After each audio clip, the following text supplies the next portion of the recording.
Hello friends, मैं आपके the spiritual सोना। आप व्यू दे सकते हो कि भगवान कितने क्रिएटिव होते हैं। This is the canvas of the God. ये जो क्रिएशंस होते हैं ना, ये हमें बहुत अच्छा फील कराते हैं, बहुत पॉजिटिव फील कराते हैं। सो आज का मैंने जो टॉपिक चूज़ किया है वो है नेचर एंड अलाइनमेंट। सो जब हम नेचर के साथ रहना सीख जाते हैं तो हम ऑटोमेटिकली अलाइनमेंट में आ जाते हैं। तो मैंने ऑब्ज़र्व किया है कि जब कभी मैं नेटिव प्लेस आती हूँ तो यहाँ के लोग जो नेचर के साथ अलाइनमेंट में होते हैं, जो नेचर में काम करते हैं, फिर वो खेती हो या पेड़ों के साथ काम करना। जैसे यहाँ आम के बहुत पेड़ होते हैं, उनको पानी डालना ये उनका काम होता है। काजू के पेड़ होते हैं, उनकी देख रेख करना, नेचर में जाना, लकड़ियाँ जमा करना, ये सारे इनके काम हैं। पर कहीं ना कहीं ये नेचर से कनेक्टेड है। इस वजह से होता क्या है कि ये लोग बहुत खुशनुमा रहते हैं। तो ये सही है ना कि नेचर में ही आपको वो नॉलेज मिलेगा जो आपको और कहीं नहीं मिलेगा। नेचर आपको साइलेंस सिखाता है, नेचर आपको ध्यान सिखाता है। सो एक गेट अवे तो हमें करना ही चाहिए नेचर में, जहाँ आप नेचर के साथ अलाइनमेंट में आ सकते हो।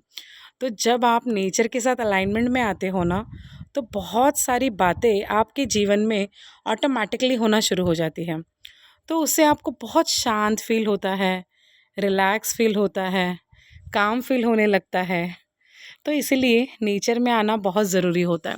सो ये आपका एक ब्रेक हो सकता है, स्पिरिचुअल ब्रेक। तो जब आप एक ऐसा स्पिरिचुअल ब्रेक लेते हो तो आपको बहुत पॉजिटिव फील होने लगता है। तो यहाँ के लोगों के बारे में अगर आप कहोगे तो वो मिनिमम मेडिकेशंस पे होते हैं।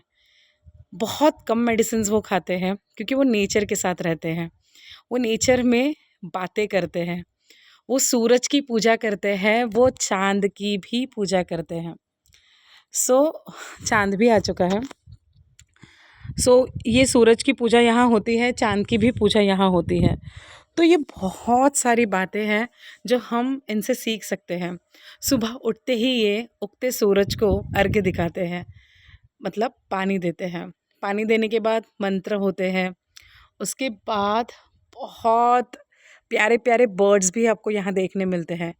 तो ये जो बर्ड्स होते हैं ना, ये भी हमें एक कहानी सुनाते हैं, कहानी नेचर की। क्या ये कहीं काम पे जाते हैं? जी नहीं, फिर भी इनके खाने पीने का इंतज़ाम है क्योंकि वो यूनिवर्स पे पूरा भरोसा करते हैं, भगवान पे पूरा भरोसा करते हैं। क्या ये कुछ जमा करके रखते हैं? नहीं, ये सिर्फ आज के लिए जीते हैं, तो वो अब में जीते हैं। तो नेचर में आपको बहुत सारी कहानियाँ पता चलेगी। अगर आप किसी चीज़ को ऑब्ज़र्व करो, अगर आप देखो चींटियाँ, थोड़ी सी शक्कर गिरी नहीं, एक चींटी वहाँ अनजाने में आ जाती है या उसको सेंस हो जाता है कि हाँ यहाँ मीठा पड़ा है, वो आ जाती है, उसके पीछे पीछे उसकी सेना आ जाती है और इतना सा भी मीठा हो वो पूरा उठा कर लेकर जाएगी। तो मैंने एक बार क्या कर दिया था, विंडो में केक छोड़ दिया था जानबूझकर, एंड यू वोंट बिलीव पूरा का पूरा केक 3 दिन में चटक कर गई। एंड में सिर्फ ऊपर की क्रीम बची थी और जो पेस्ट्री थी ना, उसका जो पूरा नीचे का बेस होता है वो पूरा खा गई थी। तो देखिए, एक चींटी, उसके लिए वो केक कितना बड़ा है, लेकिन थोड़ा थोड़ा थोड़ा करके वो उस टारगेट को कंप्लीट करती है। तो अगर हम हमारे कितने भी बड़े लक्ष्य को थोड़ा थोड़ा करके पूरा करेंगे तो वो ज़रूर जल्द से जल्द कंप्लीट होगा। ये वो हमें सिखाती है। पेड़ हमें क्या सिखाते हैं? क्या पेड़ कहीं जाते हैं पानी मांगने? नहीं, उनको ऑटोमेटिकली पानी मिल जाता है, या वो नीचे से इंटरकनेक्शन बनाते हैं तो उनकी जो जड़ होते हैं वो पानी तक अपने आप पहुंच जाते हैं। तो पेड़ को वो एक चीज़ चलाती है जो हमें दिखती नहीं है। हमें रूट्स दिखते नहीं हैं, हमें पेड़ दिखता है, बट पेड़ को ज़िंदा रूट्स रखते हैं। तो आप ही सोचिए कि हमें किसने ज़िंदा रखा है। ऐसा कौन सा स्पिरिचुअल कनेक्शन है हमारे आसपास जो हमें एनर्जी देता है।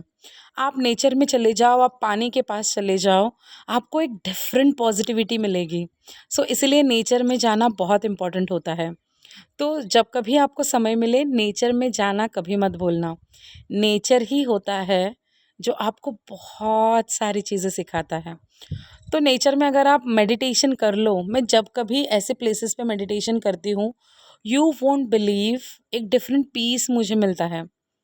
सो मेडिटेशन करना बहुत ज़रूरी है, पेड़ों के साथ बात करना बहुत ज़रूरी है, उनसे अपना एक कनेक्शन बनाना बहुत ज़रूरी है। सो बहुत से लोग होते हैं जिनको गाँव आना पसंद नहीं है, जिन्हें नेचर में जाना पसंद नहीं है ना? उनको पसंद है बड़े-बड़े मॉल्स, थिएटर्स या बड़े-बड़े पार्क्स।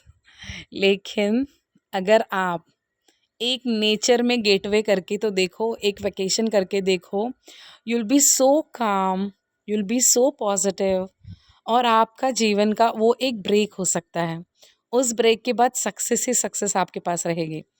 तो नेचर में जाना कभी मत भूलना क्योंकि नेचर में ही भगवान मिलते हैं। सो ये सच है। आप देखो सूरज अपने टाइम पे आ जाता है, तो यहाँ सूरज चला गया और उसी वक़्त यहाँ चाँद आ गया। सो सारी चीज़ें अलाइनमेंट में होती हैं। तो सारी चीज़ें यूनिवर्स करता है, भगवान करता है। कोई एक शक्ति है जो इस यूनिवर्स को चला रही है। तो वो शक्ति हमारे लिए भी काम कर रही है।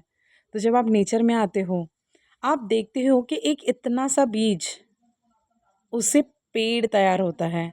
पेड़ तैयार होने के बाद उस एक बीज से हज़ारों फूल साल भर में मिलते हैं, हज़ारों फल साल भर में मिलते हैं। मतलब साल भर में कितने सारे बीज मिलते हैं और कितनी सारी सर्विसेज वो हमें देते हैं। एक इल्लू सा बीज, आप सोचिए यूनिवर्स कितना क्रिएटिव है। एक इतना सा बीज कैसे एक इतने बड़े पेड़ को जन्म दे सकता है, कैसे उसकी ग्रोथ होती है, कैसे वो बड़ा होता है। तो आपको करना है बस एक काम, ठीक है? अगर आप शहर में रहते हो, पॉसिबल नहीं है कहीं जाना, तो अपने बालकनी में सीड से पेड़ को उगाइए। तो वो जो प्रोसेस है ना, वो भी आपको खुशी देगी और वो आपको बताएगी कि नेचर कितना क्रिएटिव है।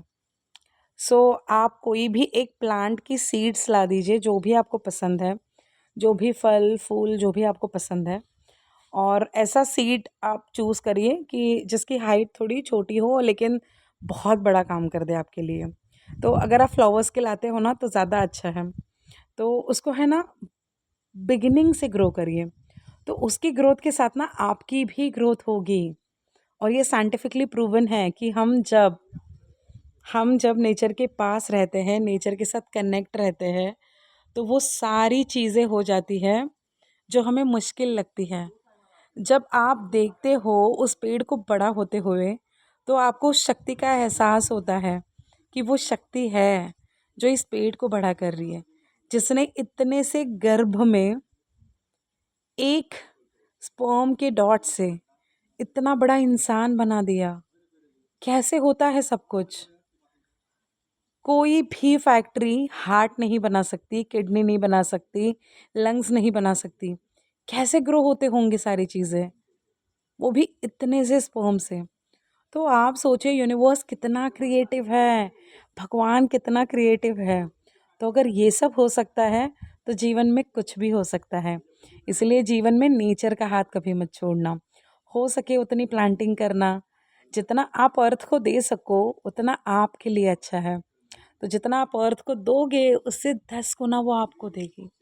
सो आपका एक और लाइफ पर्पस होता है सोल जर्नी के हिसाब से, वो होता है कलेक्टिव लाइफ पर्पस। तो जो कलेक्टिव लाइफ पर्पस होता है वो होता है अर्थ के लिए कंट्रीब्यूशन करना।